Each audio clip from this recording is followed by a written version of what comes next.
বাংলাদেশ জামাতে ইসলামীর বর্তমান আমির ডাক্তার শফিকুর রহমানের মেয়াদ শেষ হচ্ছে আগামী ডিসেম্বর মাসে। তবে এর আগেই নভেম্বরের প্রথম সপ্তাহে ঘোষণা করা হবে দলের নতুন আমিরের নাম। বিষয়টি নিশ্চিত করেছেন আমির নির্বাচন পরিচালনা কমিটির প্রধান ও দলটির সহকারী সেক্রেটারি জেনারেল এটিএম মাসুম। তিনি জানান, চলতি মাসে শেষ হবে সব জেলা ইউনিটের রুকন সম্মেলনে ভোট গ্রহণ কার্যক্রম। এরপর গণনাকৃত ফল একীভূত করে নভেম্বরের মধ্যেই নতুন আমিরের নাম ঘোষণা করা হবে। দলীয় সূত্র জানায়, জামাতের গঠনতন্ত্র অনুযায়ী ৩ বছর পর পর আমির নির্বাচন হয়। এবারও নির্ধারিত সময়েই নির্বাচন অনুষ্ঠিত হচ্ছে।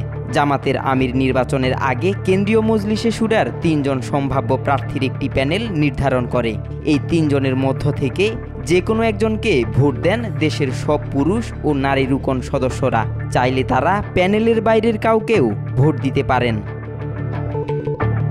জামাতে ইসলামীর সহকারী সেক্রেটারি জেনারেল এহসানুল মাহবুব জুবায়ের বলেন, প্রতিটি জেলার রুকনদের ভোটের ফল কেন্দ্রীয়ভাবে একত্রিত করা হয়।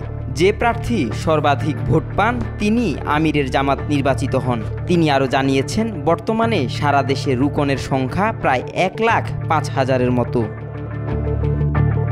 দলীয় সূত্রে জানা গেছে, বর্তমানে দুটি সম্ভাব্য প্যানেল নিয়ে আলোচনা চলছে। একটিতে আছেন বর্তমান আমির ডাক্তার শফিকুর রহমান, নায়েবে আমির মুজিবুর রহমান এবং সাবেক ভারপ্রাপ্ত সেক্রেটারি এটিএম আজহারুল ইসলাম। অন্য প্যানেলে আছেন ডাক্তার শফিকুর রহমান, মুজিবুর রহমান এবং নায়েবে আমির সৈয়দ আবদুল্লাহ মোহাম্মদ তাহের।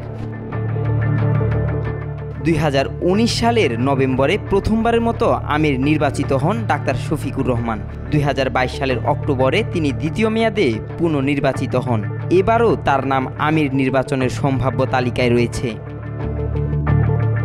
জামাতের নেতারা জানান, ডাক্তার শফিকুর রহমানের নেতৃত্বে দলটি সাম্প্রতিক সময়ে সংগঠিত ও সক্রিয় হয়েছে। বিশেষ করে 2024 সালের গণ-অভ্যুত্থানের পর দলটি দেশের অন্যতম রাজনৈতিক শক্তি হিসেবে পুনরায় আত্মপ্রকাশ করেছে।